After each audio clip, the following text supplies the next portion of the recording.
Actually, meetings are not a waste of time. It's what you do in meetings that's a waste of time. If all you do is talk endlessly without solving issues, then yes, you are wasting your time. It's not going anywhere.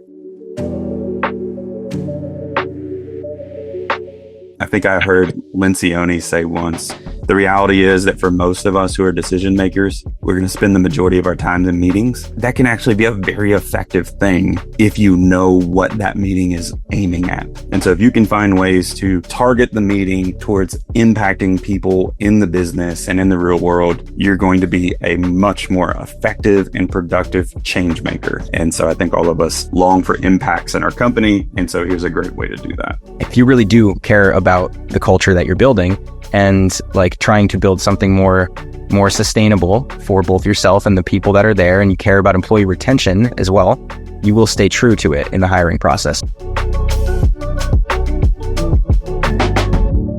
We do not bring people onto the team that are in direct contrast with any of the values that we live by, because again, our team would see that, and then that is a signal to them that we're not living it authentically, right?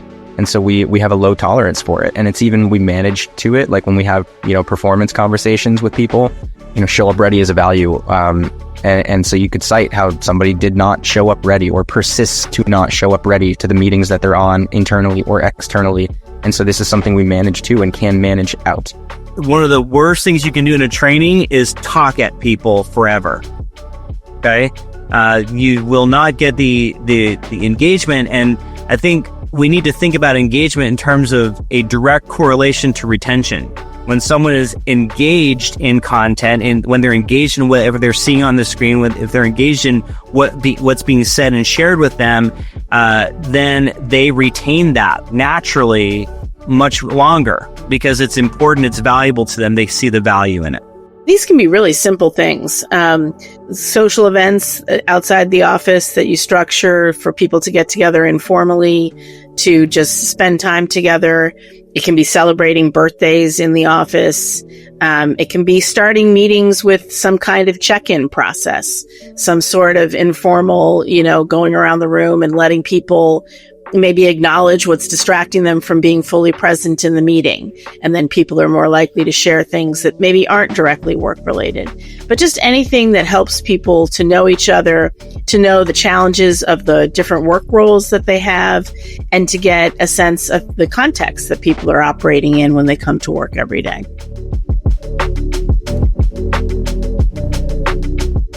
I think that you could ask yourself a couple things there is like, do you wish everybody else was like that employee?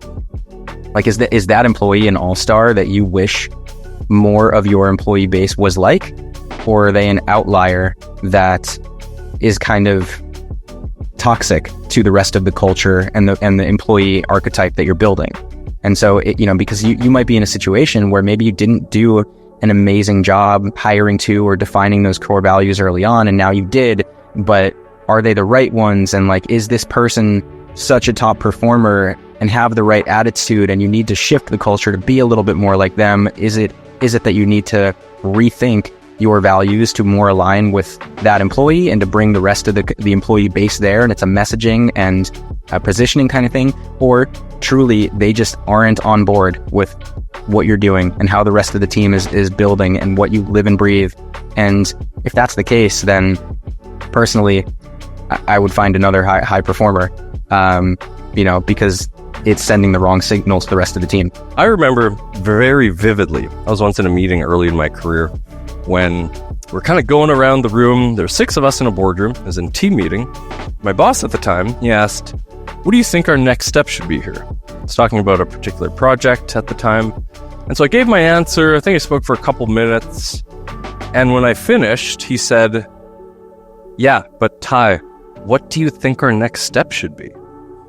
And he said it in such a way that I wouldn't recommend leaders speak like that, but he said it in such a way that really stuck with me, because I realized, even though he was a little, maybe aggressive with his tone, I actually hadn't been clear in giving the next step. I actually hadn't really answered the question. I'd said a bunch of words, but I hadn't really been clear or concise or easy to understand. something that all of us can do is we can start organizing our thoughts and ideas a little bit more clearly. So I'll give a framework that's really easy for anyone to start using. It's called point, reason, point. Okay, so PRP. So for this, we start with our main point. So basically, what's the main message here? What's the main thing that we're trying to say?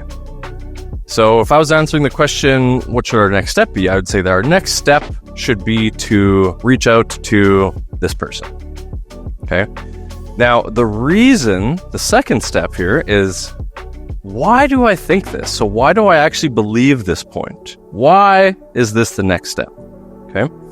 So continuing with that example, I'd say it would be best to reach out to this person because they've helped us out a lot in the past. They've been a key decision maker on similar projects like this. And overall, they're probably going to be our best chance of moving things forward. Okay, so now I'm giving some reasons here. And then restating that main point, I'd say that's why X would be the best person to reach out to. So starting with the point, then stating the reasons, giving some explanation. Now you can get a little bit longer in here. Maybe you give an example to help support your point. Maybe give some evidence. Maybe you have a few reasons. That's all great. But as long as you're restating that point at the end, just so it's super clear for everyone, thinking of what you're saying with some sort of structure or some organization like this makes such a big difference. Because otherwise you're kind of just throwing spaghetti at the wall sometimes, hoping something sticks, words come out. It's good sometimes, it's not as good other times, and you're just really rolling the dice. Versus when you have something to follow like this, like a point, reason, point, you'll find that it's just so much easier to not only organize those thoughts and ideas when speaking so that others understand you, it's also so much easier for you to explain yourself. So point, reason, point. Gamification is one. I mean, I'm a big fan of play. I like to have a competition. I like to have activities. I like to do things that are fun, challenges. I love badges. I love certificates. All those things go a long way. The real key, of course, is that when you have those activities, and this is where I actually see a lot of disconnect, where sometimes we'll have a fun activity, but I'm left wondering, how that tie back to what we're doing? Was that just a fun thing we just did? We want to make sure that the activities that we're having people do are tying directly back. Remember those targets I was talking about, those clear and measurable outcomes? If the activities help someone to achieve those targets, that's valuable. So that's another piece there that we can talk a little bit further about, but you want to make sure that the content is relevant, okay? And the activities that you do, the gamification is relevant. I think another one that I'll call out as well is, I mentioned it a little bit earlier, we're humans. Surprise, we're all humans. We're not low-level robots, okay? So we need breaks. And I know it's kind of interesting to bring up breaks as a thing, but we need brain breaks. A brain break is a time to get up and walk away from the instruction for a little bit, to take a breather, to do something that is maybe not directly related to the content itself. It's go on a walk with someone and just kind of get to know them a little bit, right? Get to know someone you're working with. If you're online, it means, hey, a very intentional, okay, stop right now and go do something else for 10 minutes and then come back here, right? And continue with your online work. That way, you're giving the human brain time to refresh, to decompress a little bit and refresh. And a refreshed brain is going to engage quicker and better than if they're just a tired brain. So, a few things there that I'd suggest.